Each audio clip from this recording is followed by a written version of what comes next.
Pagi hari di sekitar pohon beringin rahasia desa Boting, Karleng duduk di bawah cabang, menuliskan khasiat tumbuhan pada daun lontara yang diikat jadi buku. Cahaya matahari pagi menerangi halaman belakang rumahnya yang sudah diubah jadi kebun ramuan. Kamu tunjukkan padaku bukan hanya untuk menjaga, tapi juga untuk merawat. Saya akan lakukan yang terbaik. Pak Darmo sedang bekerja di sawah dengan cangkul kayu, sementara anaknya sedang bermain dengan batu kerikil.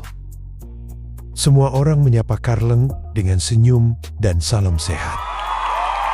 Setelah kembali dari atas pohon beringin rahasia, Karleng dianggap sebagai penyembuh yang dipilih Talwana. Desa Boting yang dulunya sunyi, kini penuh dengan harapan. Orang datang dari desa-desa sekitar dengan naik kereta dorong kerbau atau berjalan kaki mencari bantuan padanya. Karleng dengan senang hati membantu.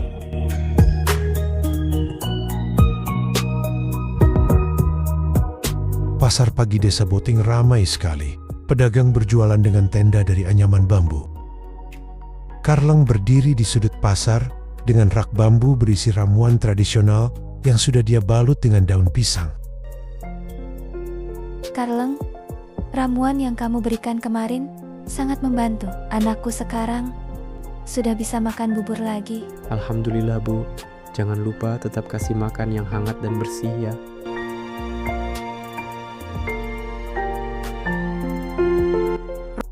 Rombongan dari desa Wanamanggala datang dengan berjalan kaki jauh-jauh. Mereka membawa Pak Joni yang terbaring lemah. Mereka meletakkannya di tikar tengah jalan sebagai tanda protes kepada Karleng. Hari tidak bisa makan dan selalu menggigil dingin. Rumah sakit jauh di kota. Kami tidak punya cara untuk sampai sana dan tidak punya uang untuk biayanya. Bulina menang.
Karleng mencoba menjelaskan lagi, tapi Bulina sudah tak sabar, ingin segera tiba di rumahnya merawat suaminya.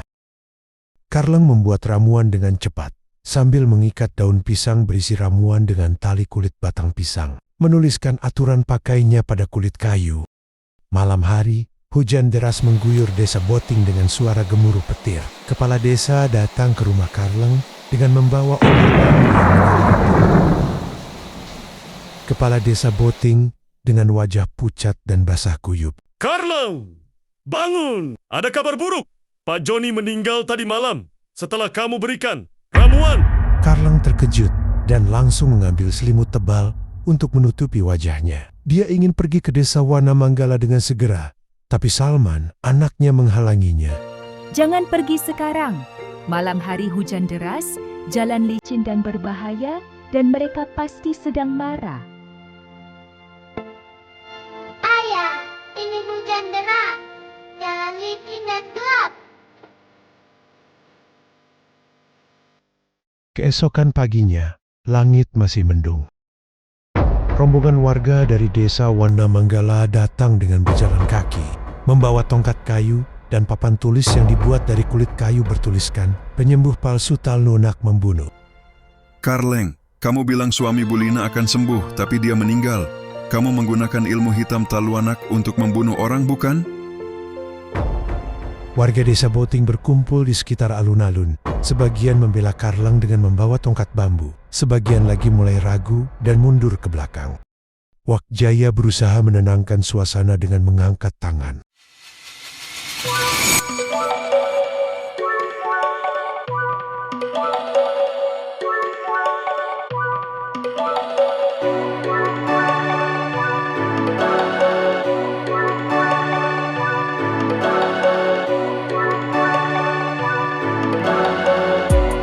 Jangan gegabah. Kita perlu mencari tahu apa yang benar-benar terjadi dengan jalan yang benar. Bulina menangis sambil melempar tanah basah ke arah Karleng. Kamu bohong. Kamu bilang kamu punya kekuatan dari Taluanak. Kamu membunuh suamiku. Karleng berdiri tidak bergerak. Wajahnya penuh kesedihan dan kebingungan. Tanah basah mengenai bajunya, tapi dia tidak merasa apa-apa.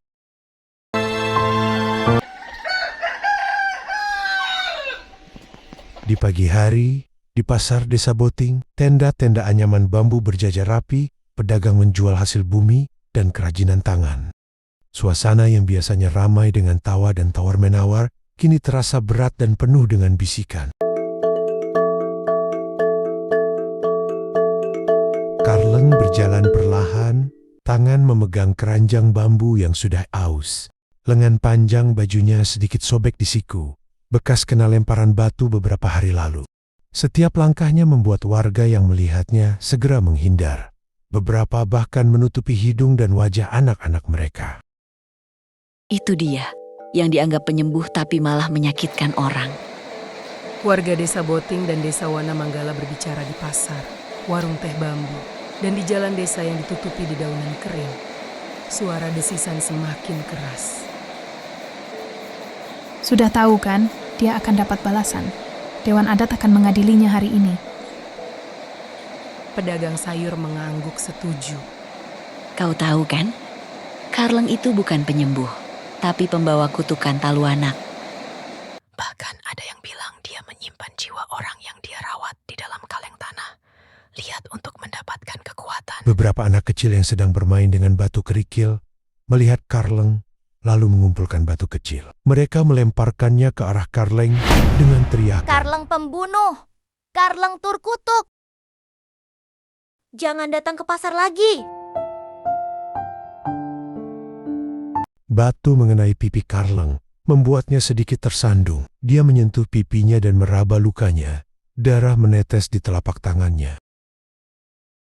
Dia tidak membentak apalagi marah. Hanya menunduk dan terus berjalan menuju pedagang garam.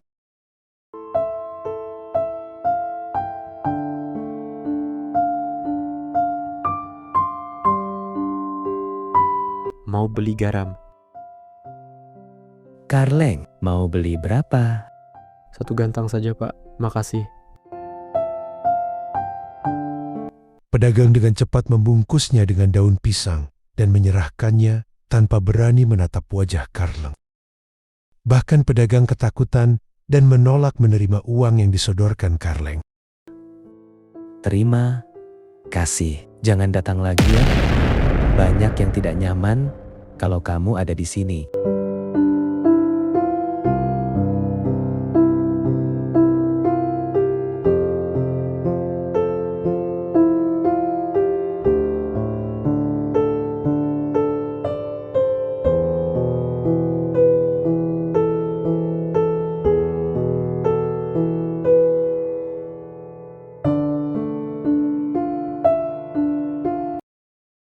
Tiga hari kemudian, di balai adat desa Boting, bangunan bambu dan kayu yang megah dengan atap rumbia. Tampak dewan adat sudah berkumpul berjajar di kursi kayu. Di tengah mereka duduk ahli pengobatan Waksuro, mengenakan kain batik tua dengan tali rotan di pinggang. Didampingi warga yang menjadi saksi berdiri di sisi kanan, wajah mereka tampak tegang. Sesaat kemudian, Karleng masuk ke dalam balai adat dengan langkah hati-hati. Cahaya matahari hanya masuk melalui sela-sela dinding, membuat ruangan terasa gelap dan sakral. Dia berdiri di tengah ruangan, di hadapan meja kayu besar para dewan adat. Kepala adat Puang Galarang dengan suara dalam dan tegas. Karleng anak Karbolo, kamu berdiri di depan sidang Dewan Adat Desa Boting hari ini karena diduga melakukan kelalaian dalam pengobatan yang menyebabkan korban meninggal Pak Joni dari Desa Wana Manggala. Apakah kamu mengakuinya? Karlen mengangkat kepala dengan tegas. Tidak, Puang. Saya tidak melakukan kelalaian, Puang.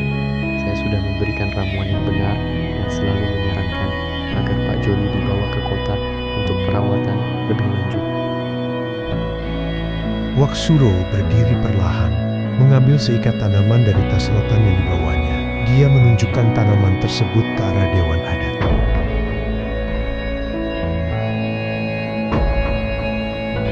Pak Ketua Dewan Adat yang terhormat, ini adalah tanaman yang digunakan Karleng untuk membuat ramuan bagi Pak Joni. Saya sebagai ahli pengobatan yang sudah bertahun-tahun berpengalaman bisa memastikan bahwa tanaman ini mengandung zat beracun yang bisa memperparah kondisi orang sakit. Waksuro mengambil satu daun dan merobeknya, menunjukkan getah yang keluar berwarna kecoklatan. Lihat ini, getah dari tanaman ini jika masuk ke dalam tubuh akan menyebabkan pusing, muntah dan akhirnya menyebabkan kerusakan organ dalam. Bukankah itulah yang terjadi pada Pak Joni?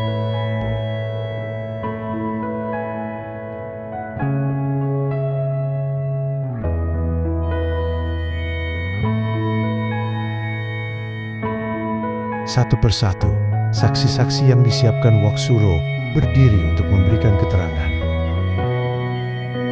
Saya melihat Karleng mengambil tanaman ini di hutan yang dilarang masuk. Dia pasti tahu bahwa tanaman itu berbahaya, tapi tetap menggunakannya. Saya juga pernah melihatnya mengumpulkan tanaman serupa. Dia bilang itu untuk ramuan. Tapi saya merasa tidak aman.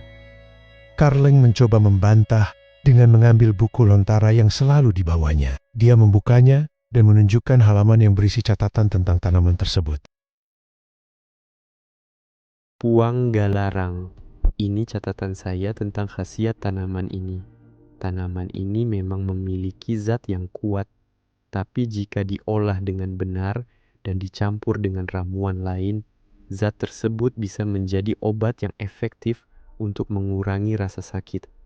Saya sudah melakukan itu dengan benar. Puang Galarang, Ketua Dewan Adat, mengambil buku lontara dan melihatnya dengan cermat. Namun, setelah beberapa saat dia mengembalikannya kepada Karleng dengan wajah tidak puas. Catatan ini adalah tulisanmu sendiri. Tidak ada yang bisa memastikan kebenarannya. Keteranganmu tidak ilmiah, tidak berdasarkan data. Kita lebih mempercayai keterangan ahli yang sudah dikenal dan saksi yang ada di sini. Dewan Adat bergumam satu sama lain, mengangguk kepala sesuai dengan apa yang dikatakan Puang Galarang, Ketua Dewan Adat. Suasana di dalam balai adat semakin terasa menegangkan. Puang Galarang, Ketua Dewan Adat, berdiri lagi, menghadapkan wajahnya ke arah Karleng. Dia mengambil naskah lontara yang berisi aturan adat dan membacanya dengan suara yang jelas terdengar di setiap sudut ruangan.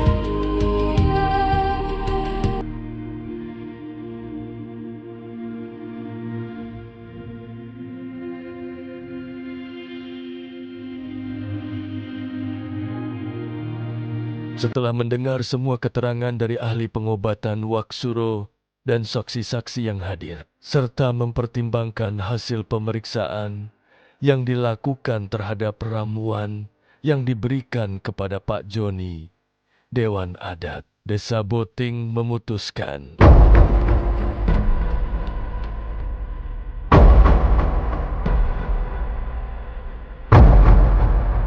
Karleng anak Karbolo dinyatakan bersalah.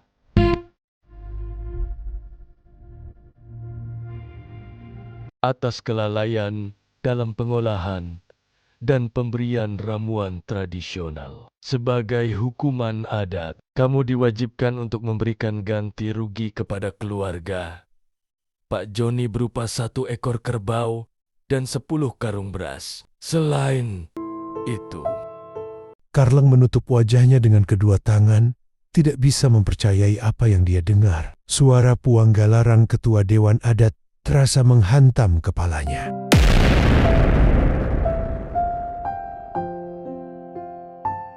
Kamu juga wajib menghadapi pemeriksaan kode etik Dewan Kesehatan Kota yang akan datang ke desa 3 hari lagi.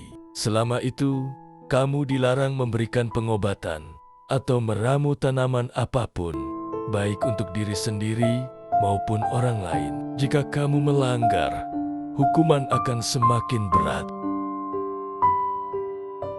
Waksuro tersenyum kecil di balik wajahnya yang tampak sopan. Dia membungkuk ke arah Dewan Adat sebagai tanda terima kasih.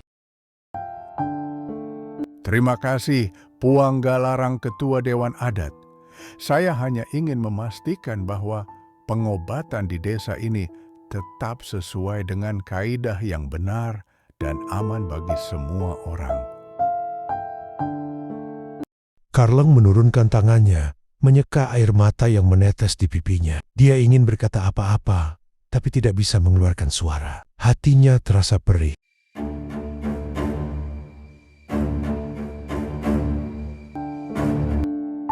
Saya tidak salah. Saya hanya ingin membantu. Puang Galarang Ketua Dewan Adat mengangguk perlahan, tapi wajahnya tetap tegas. Itu adalah keputusan kami. Keputusan sudah sesuai dengan fakta hukum dari saksi ahli. Kamu bisa pergi sekarang. Jangan lupa untuk menyiapkan ganti rugi dan bersiap untuk pemeriksaan Dewan Kesehatan Kota. Karleng berjalan keluar dari balai adat dengan langkah goyah. Di luar, banyak warga yang berkumpul untuk mendengar keputusan Dewan Adat.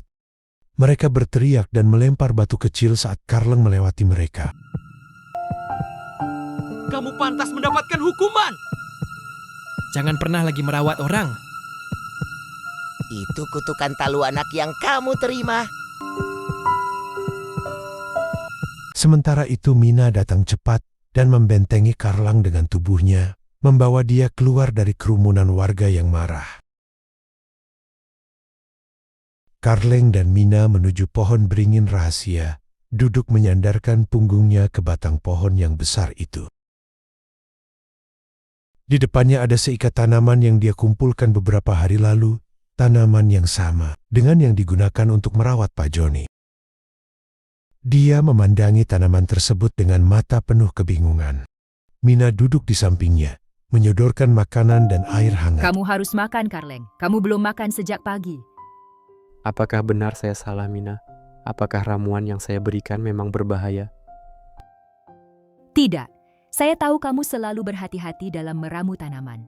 Waksuro yang selalu terlihat baik, bijak tak kusangka melakukan sesuatu kesaksian hukum yang membuat kamu kelihatan salah.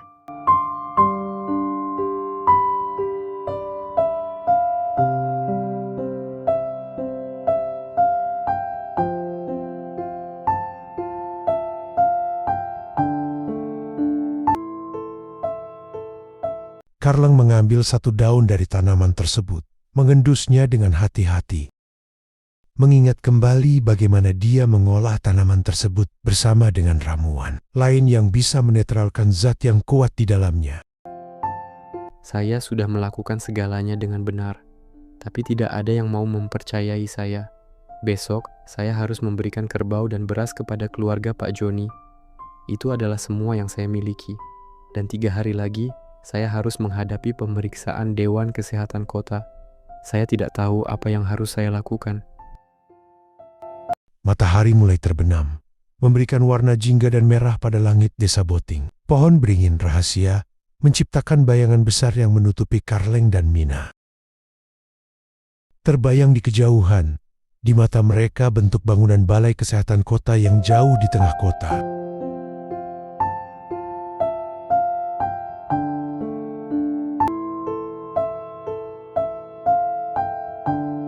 Sangkaan yang membahayakan telah menguasai pikiran masyarakat. Karleng harus menanggung hukuman yang tidak pantas dan menghadapi ujian yang lebih besar lagi.